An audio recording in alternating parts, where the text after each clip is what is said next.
Tous, donc ce soir, Navarin. Navarin, c'est un plat classique, hein, un plat de grand-mère. C'est un ragoût. Pour ce soir, il faut une épaule d'agneau. Soit vous la prenez avec os, soit vous prenez sans os. Donc 1,2 kg. Moi, je préfère avec os. Je vais vous expliquer pourquoi. 2 carottes, un oignon, ail des ours, de l'ail, du persil, de l'huile, 2 cuillères à soupe de farine. Ça, c'est pour la cuisson. Alors, pour la recette, il faut désosser l'épaule. Vous pouvez demander au boucher de vous désosser l'épaule. Ensuite, il faut couper des morceaux de 50 grammes.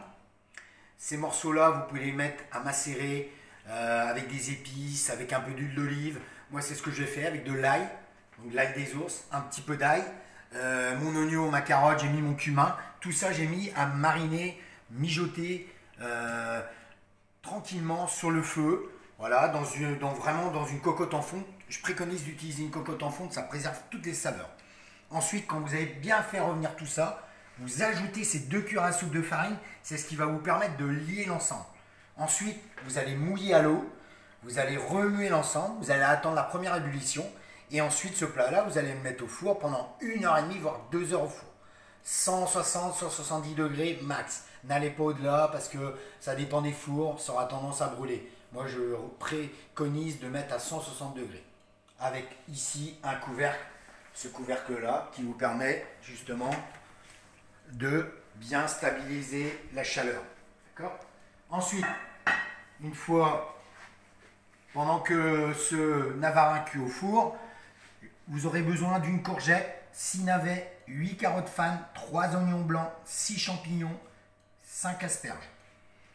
Les carottes fanes, les navets, vous les cuisez au départ avec de l'eau, du romarin. J'ai ajouté ici un peu de sauce Kikkoman à teneur en sel réduite. Moi, j'ajoute du cumin, ça apporte beaucoup de goût. Et donc, le fameux romarin va permettre d'infuser l'ensemble et vous allez avoir vraiment des légumes très bons en bouche. Les champignons, vous les faites un petit peu sauter, vous les rajoutez au dernier moment. D'ailleurs, on voit une partie des champignons qui est ici. Moi, j'ai récupéré la peau des navets, j'aime pas jeter, donc j'ai fait des roses avec la peau des navets et on pourra s'en servir pour faire une décoration. Les oignons, les jeunes oignons blancs, avec les courgettes, je les cuis à part. Je considère que c'est un peu comme des légumes verts, donc je cuis à part. Ensuite, pour la présentation, je vais venir chercher ici mes morceaux de viande, je les goûte bien. Je viens ici chercher dans l'assiette, voilà. Je mets un petit peu de sauce déjà. Alors vous mettez il faut être généreux, hein, 4 morceaux. 4 morceaux, ça réduit à la cuisson, voilà. Ensuite, on va venir chercher ici une carotte qu'on va venir mettre ici. On va chercher une asperge pour donner un petit peu de couleur. On va venir chercher le navet. On va venir chercher le champignon qu'on va mettre ici. Vous voyez, ça fume encore.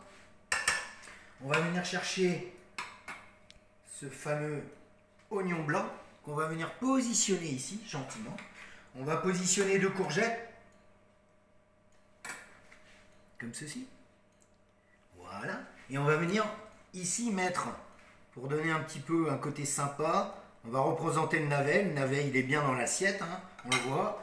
Ensuite, j'ai fait brûler un oignon que j'ai mis 1 heure au four à 180 degrés. Et là, puisqu'on utilise l'oignon pour la cuisson, on va venir l'effeuiller. Et on va le rajouter ici, faire des joliment présentés. Vous avez vu, l'oignon, il se défait. Et ça va apporter du goût, de la couleur. À côté de ça, pour que le client ait un peu plus de légumes, donc une carotte fane coupée en deux, une autre carotte fane coupée en deux, un oignon blanc, une tête d'asperge, des navets, des courgettes. Je récupère une partie du jus que je vais mettre ici dans mon téflon. Comme ça, on a des légumes qui sont bien chauds. Le client peut se servir avec une baguette chinoise et il viendra agrémenter dans son plat. Ici, il viendra chercher ses baguettes et il viendra récupérer petit à petit ses légumes pour accompagner le plat. On nettoie à chaque fois les assiettes pour que ce soit super joli. En dernier lieu, j'aime bien moi rajouter toujours un petit peu d'épices, ça peps. On a mis la viande à mariner au début avec un petit peu de cumin, donc on rajoute. Et ici, on a vraiment une assiette super intéressante avec les légumes en complément que le client pourra remettre dans l'assiette et une assiette de navarin qui est joliment présentée avec une bonne cuisson. Le principe du navarin, c'est toujours la saveur, cette infusion de saveur, ce mélange de saveur entre les légumes, le liquide aromatique et la viande. Bonsoir, bon appétit.